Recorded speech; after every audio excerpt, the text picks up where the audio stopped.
میں نہیں سمجھتا کہ اس سے بڑی بات کوئی اور ہو سکتی ہے جس کی موجودگی میں آپ کا ایمان ہے. اور بھائی یہ حدیث پاک عرض کر رہا ہوں، نکاح جب کوئی کر لے تو اس نے اپنا ایمان ہے مکمل کر لیا. اس کا معنی یہ ہوا کہ آپ کا ایمان محفوظ ہے اس کی موجودگی میں. تو اس سے زیادہ بھی یعنی ایمان سب سے قیمتی چیز ہے نا، تو اس کے محفوظ ہونے کی وجہ حضور نے نکاح بیان کر دی. اب میرا خیال ہے بیوی اگر کوئی اس سے بڑا حقوق مانگے گی تو بیوقوفی کرے گی. اتنا بڑا درجہ نبی کریم نے اسے عطا کر دی، اتنا بڑا مقام دے دیا کہ تو خاوند کے ایمان کے محفوظ ہونے کا ذریعہ بن گئی ہے. عورت کو جو حقوق رسول کریم صلی اللہ تعالی علیہ وسلم نے عطا فرمائے، نبی پاک نے جو حقوق دیے. دیکھیں نا، حضرت عبداللہ ابن عمر رضی اللہ تعالیٰ عنہ کی اہلیہ بیمار تھی تو جلدی سے وہ آئے. تو جب بہت جلدی ہو، سفر بڑا شدید تھا، تو آپ نے جلدی سے نماز ادا کی، جلدی سے چلے. آپ کے خادم کہنے لگے حضور خیریت ہے؟ فرمایا میری بیوی بیمار ہے. تو اس نے اس کی حضور آپ کی اہلیہ بیمار ہے. تو آپ نے نماز بھی جلدی سے پڑھی، سفر بھی جلدی کیا. تو فرمانے لگے یہ وہ چیزیں ہیں جو ہمیں مدینے والے رسول نے سکھائی. آپ اس کیفیات کو سمجھیں کہ حضور صلی اللہ علیہ وسلم نے درس دیا. اور پھر ایک اور بہت بڑی بات، یہ فضیلت کسی اور کو نہیں دی. جو عورت کو حضور نے فضیلت دی، یہ فضیلت کسی اور کو نہیں دی. کبھی حضور نے فرمایا کہ تمہارا ابا تمہارے ساتھ ہے، بہت سخت رویہ کرے تو تم نے اس کو اس سختی پر داد دینی ہے. فرمایا چلو اگر وہ زیادتی بھی کرے تو تم نے اس کے ساتھ سلوک اچھا ہی کرنا ہے.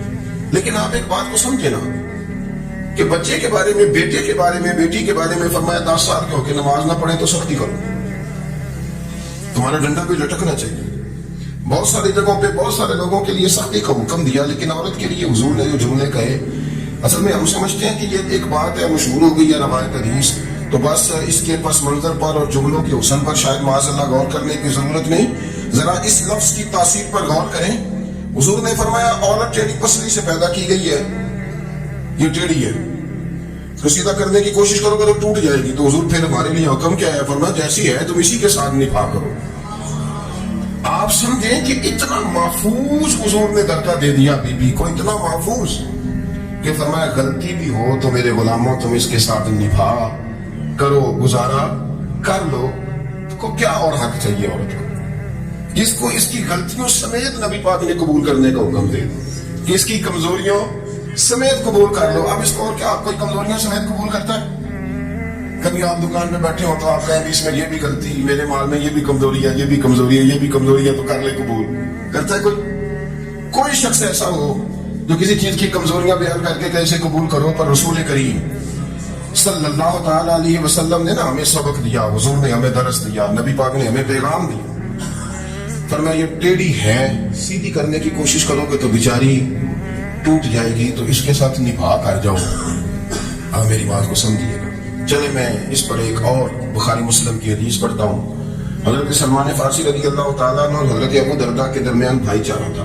مکے سے مدینے جب لوگ آئے تو حضور نے بھائی بنایا تھا.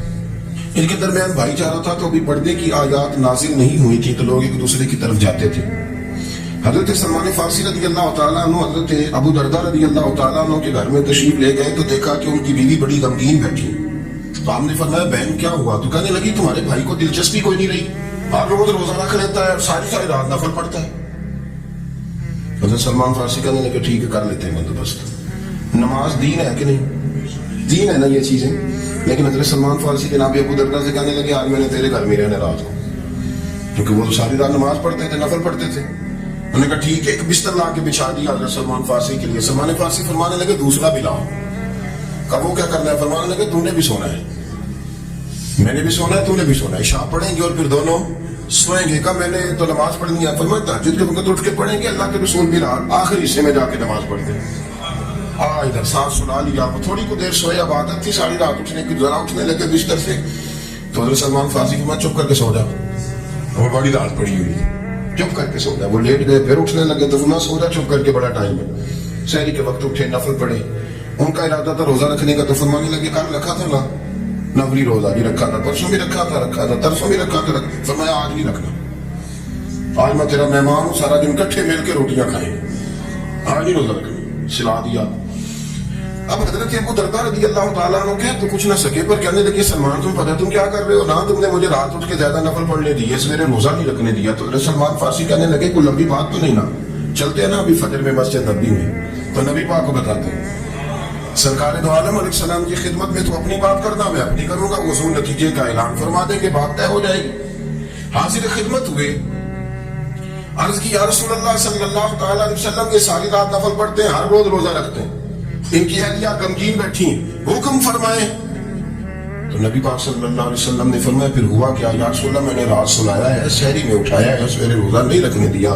نبی پاک نے فرمایا سلمان فارسی نے ٹھیک کیا، سلمان فارسی نے ٹھیک کیا۔ پھر حضور نے فرمایا، نبی کریم نے فرمایا ابو درداء تیرے اوپر اگر اللہ کا حق ہے، اس کے رسول کا حق ہے، دین کا حق ہے، تو فرمایا تیری آنکھ کا بھی تیرے اوپر حق ہے، تیرے وجود کا بھی تیرے اوپر حق ہے۔ یہ حضور نے فرمایا تیرے بچوں کا بھی تیرے اوپر حق ہے، تیری بیوی کا بھی تیرے اوپر حق۔ اس حق کو بھی سمجھ، حقوق اللہ بھی ہیں، پر تیری آنکھ کا بھی تیرے اوپر۔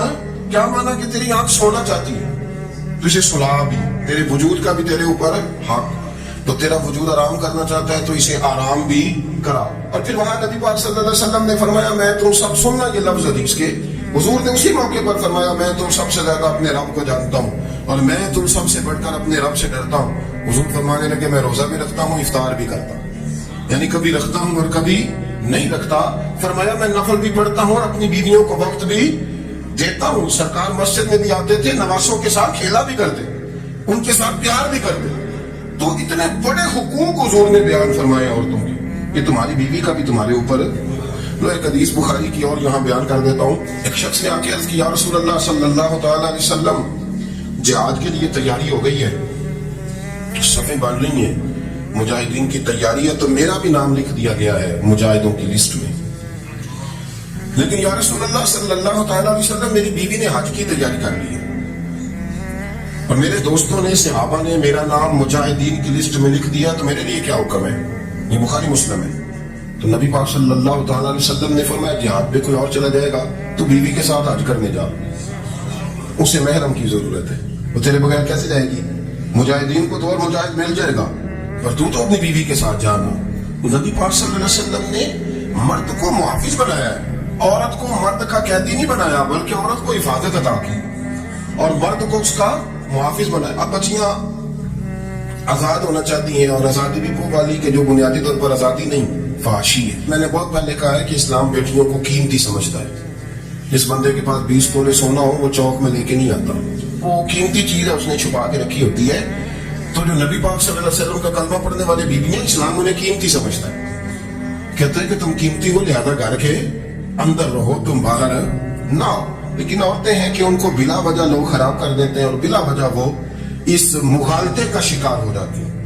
اب آگے بڑھتے ہیں۔ قرآن مجید نے سورہ نور کی آیت نمبر 30 میں کہا کہ کل للمؤمنین یغضوا من ابصارہم، فرمایا کہ اے محبوب علیہ السلام مومن مردوں سے کہہ دو کہ اپنی نظریں جھکا کے رکھیں۔